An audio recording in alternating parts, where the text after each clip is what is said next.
EDSA Caravan po ng ating mga kapatirang Muslim Alliance, nagsimula ito sa White Plains, Quezon City, papuntang Congress upang isigaw ang no impeachment sa ating mahal na Vice President Sara Duterte.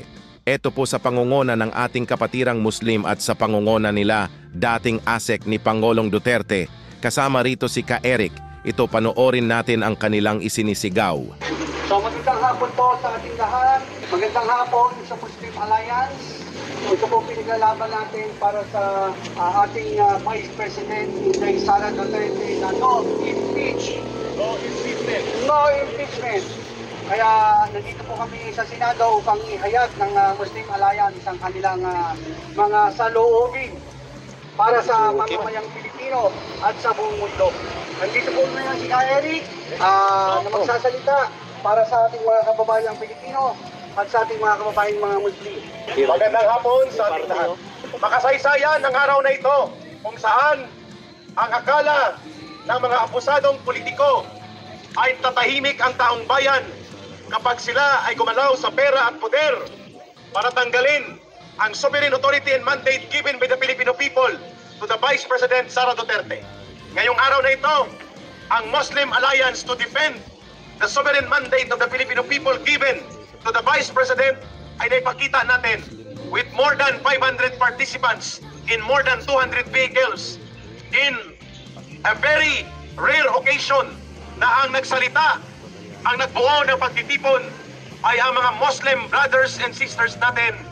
Pinuntahan natin ang House of Representatives kung saan nandun po niluluto ang mapangwasak at lason at basura na impeachment complaint na ang walang ibang kumukumpas at nagpupundo nito kundi si Martin Romualdez at ang kanyang mga alipures. At ginamit pa nila ang mga komunistang terorista ng grupo ng party list at mga convicted criminal kapareho ni Franz Castro. Ginamit nila ang mga impostor na aktivista ng grupo ni Ontiveros. Ginamit nila ang mga oportunistang politiko ng Dilawan at Pinklawan na binasura ng mamamayan. Ngayon, nang magsalita ang Iglesia ni Cristo, nagdahan-dahan sila. Pero ngayon, na hindi lang nagsalita, kundi kumilos na ang Muslim community brothers and sisters sa Metro Manila pa lang. Ito na ang hudyat na hindi papayag ang milyong-milyong Pilipino na gamitin nila ang poder at pondo sa Kongreso para tanggalin, bastusin, lapastanganin at abusuhin ang mga pondo at kapangyarihan sa Kongreso sa pamamagitan na mapangwasak na impeachment complaint na ang layunin ay tanggalin sa pagkapangalawang Pangulo si Sara Duterte. Ang Muslim Alliance to defend ang sovereignty at ang integrity ng opisina ng Vice Presidente at ang panawagan na dumadaguntong sa kalsada kanina, no to impeachment of Sara Duterte, ay isang hudyat na ang mga Muslim brothers and sisters at ang iba pang sektor ng lipunang Pilipino ay hindi tatahimik at hindi papayag na mailulusot ang mapangwasak at hindi makatarungan at napakalubha na mga paglabag sa proseso ng demokrasya at institusyon ng Kongreso ang itong mapangwasak na impeachment complaints laban kay Sara Duterte. So mga kapatid at mga kababayan, sinasaluduhan po namin na mga dating rebelde at mga kadre at mga organisasyon ng mamamayan sa ilalim ng Sentrong Alyansa ng Mamamayan para sa Bayan o Sambayanan ang lakas ng loob, ang tapang ng paninindigan at ang matalas na pagpapahayag na ginawa sa araw na ito ng Muslim Alliance to defend the integrity and the sovereignty given by the people as a mandate to the Vice President Sara Duterte. Maraming salamat sa ating mga Muslim brothers and sisters sa inyong matapang at malakas ang loob na uri ng pagpupukaw sa mamamayang Pilipino at definitely hindi ito ang katapusan na pagkilos natin. Naririnig natin, nag-o-organize na rin ang Muslim Alliance for the defense of the integrity and sovereignty of the people sa kanilang ibinigay na mandato sa Vice Presidente. Naghahanda na sa Cebu City ngayon. Ganon din po sa Cagayan de Oro at iba pang panig ng Metro Manila. At kapag nagsalita ang Muslim brothers and sisters, isa lang po ang kanilang aksyon. Tumutugon sila sa kung ano ang tama, anong matuwid at ano ang nararapat sa ikabubuti ng ating bansa at ikabubuti ng sambayanang Pilipino.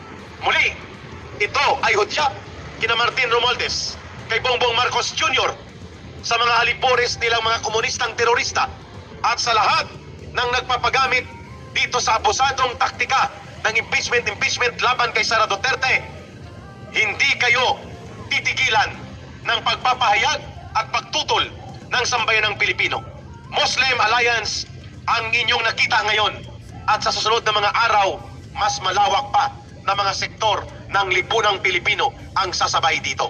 At para yan ay mabigyan pa ng karagdagang mga pagpapahayag, ibibigay ko muna ang punto sa oras na ito kay former Undersecretary Ben Ranque ng Marcos Alis Jan Coalition Movement. Uhiya ka, bangat, ang Bongbong Marcos. Hindi ka ba kontento sa pagbubudol mo sa mga Pilipino? Nilinlang mo ngayon ang taong bayan na si Bibi Sara ang nagnakaw. Ngunit sa katotohanan, ikaw ang magnanakaw. Kayong mga Marcos magnanakaw. Ang kanin yung mga Marcos magnanakaw. Wala pa sa iyong ama. Hanggang sa iyong ina. Yun lang ang sinundan ninyo. Magnanakaw Marcos Romualdez Part 1. Ngayon, magnanakaw Marcos Romualdez Part 2. Tapos, linlangin ninyo ang taong bayan. Pinapalabas ninyo, pinapa-impeach ninyo si Bibi Sara. At tinaga ninyo si Bibi Sara. Nilinlang ninyo siya. Bakit siya ang i-accuse ninyo nga nagnakaw? Kaya inyong impeach. Putangin na kayo ang magnanakaw. Yun, galit na si Yusik Ben. Kayo ang magnanakaw, hindi si Bibi Sara. Baliktad na ba ang mundo? Kayo ang magnanakaw. Tapos si Bibi Sara ang inyong i-impeach. Ikaw, Bongbong Marcos, ang dapat ma-impeach. Bakit? Marami kang kasalanan sa ating batas, sa bansa. Number 1, yung pagkatao mo, adik ka.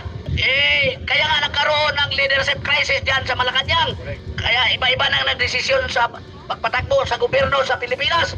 Dahil wala kang utak, wala kang laman, wala kang alam. Utol-utol, butal-butal ang magsalita. Kaya huwag mong i-accuse si Bibi Sara na siyang magnanakaw. Kaya ninyo impeach dahil sa katotohanan, sa history sa mundo, sa Guinness World Book of Records, ang mga Marcos ang magnanakaw. Nasa libro yan, Guinness. Buong mundo. Buong mundo. Sinunod mo na uli ngayon.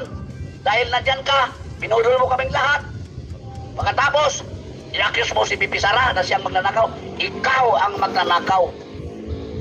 Ngayon, dapat ka nang umalis. Kasi magulo ang bansa ngayon sa pamumuno mo. Sabihin mo, maraming nag-destabilize sa inyo. Ang totoong destabilizer, Bongbong Marcos, ikaw. Kasi hindi mo makayang pamunuan ng bansang Pilipinas. Ang namumuno dito, ikaw, si Lisa, asawa mo, si Martin, mga komunista, kayo na namumuno dito. Di maganda yung ginawa mo, Bongbong Marcos. Kaya nga, marami nang nagdasal, sana hindi ka na magising. Kaya nga, nung nagkaraban kami, maraming nag-thumbs up sa amin, maraming nagtaas ng kanilang kamay. Aprobado sa ginawa namin na maalis ka na sana. Kaya itong mga kawawang mga kapatid ni Bibi Sara na mga Muslim, hindi nakatiis, lumabas. Naglabas sa kanilang damdamin. Dahil kapatid nila si Bibi Sara, taga Mindanao, may dugong Muslim. Tandaan nyo, iba ang Muslim kung magalit. Alam mo yan. Kaya, dapat mag-isip ka. Huwag niyong ituloy ang impeachment. At hindi lang yan ang sigaw ng taong bayan. Bumaba ka na sa pwesto mo. Kasi kung hindi ka bumaba, mahaba ang 3 taon na pagtitiis ng mga Pilipino. Dahil sa kabubuhan mo, ikaw sana ang mamuno. Hindi si Lisa, hindi si Martin, hindi ang komunista. Pero anong ginawa mo? Wala kang isip. So kung wala kang isip, sa konstitusyon, may isang taong may isip. Si Bibi Sara, bumaba ka. Bigay natin kay Bibi Sara ang pamumuno habang may naiwan pang 3 taon na ang mga Pilipino ay wala nang pagmamahal sa iyo. Ulitin ko, hindi mo lang pinodol ang mga Pilipino. Nilinlang mo pa ang mga Pilipino ngayon na si BP Sara ay binintangan mong nagnakaw. Ang katotohanan, ikaw ang magnanakaw sa pira ng bayan. Lahat ng Marcos, Romualdez at mga kasabwat niyong mga politiko, magnanakaw kayo. Kaya nga, bumaba na kayo! Marcos alis! Marcos alis! Marcos alis! Mayroon pa tayong magiging kasama at nakahabol po ang ating mga kaibigan ng mga independent media vloggers at pati na po si Brother BMR ay nandito na rin at ang mga independent media vloggers para po sa pinuno ng organisasyon ng mga Muslim Business Group sa Green Hills area. Tagapagsalita po nila para sa Muslim Alliance to defend the integrity and sovereignty of the Vice President bilang may mandato sa mamamayang Pilipino. Tawagin po natin ang kanilang representative, Nasib Malawan. Pakinggan po natin ang tagapagsalita para sa grupong sa grupo ng Muslim Alliance to defend Vice President Sara Duterte and no to impeachment call. Isa lang po ang sinasabi namin. Nandito po kami para protektahan ang batas, protektahan yung naapi, at saka ipakita namin yung suporta namin sa Vice President.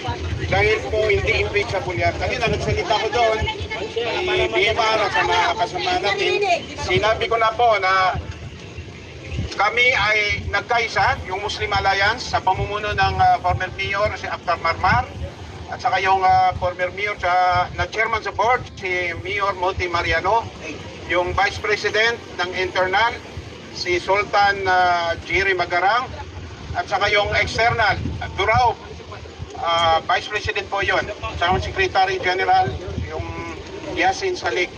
Kami po ay nandito para magkaisa dahil po sa pag-impeach kay Sara Duterte, yung pangalawang pangulo po ng Pilipinas. Kami po ay hindi namin maatim na nakita na natin sa yung kuha, talagang malinis yung record, pati yung ombudsman. So paano pa tinuli pa nila, nag-iusap pa yung pangulo natin para wag nang i-impeach, para atupagin natin yung ekonomiya natin kung paano lumago. Pero hindi na kinig yung ilan ng congressman. Ganun pa rin, talagang nag-file sila ng impeachment. Kaya po kami ay nagkaisa, mula noon nagkaisa kami. Ako po ay presidente ng Metro Manila Muslim Traders, yung Muslim ng presidente ng Sumba, at saka yung mga ibang grupo, GPP, at saka yung mga ibang grupo po sa iba't ibang lugar dito sa Metro Manila. Nagkaisa po kami, yung bangsa, nagkaisa po kami para po suportahan ang Vice President hanggang sa dulo po. Alam namin na api siya. Kami po hindi, porque taga Mindanao siya, suportahan namin kung mali siya. Nakita naman namin walang kamalian na ginawa yung Vice President natin. Talagang doon po kami sa tama. Hindi po kami natatakot na ipaglaban namin kung saan ang tama po, mga kababayan namin. Allahu Akbar!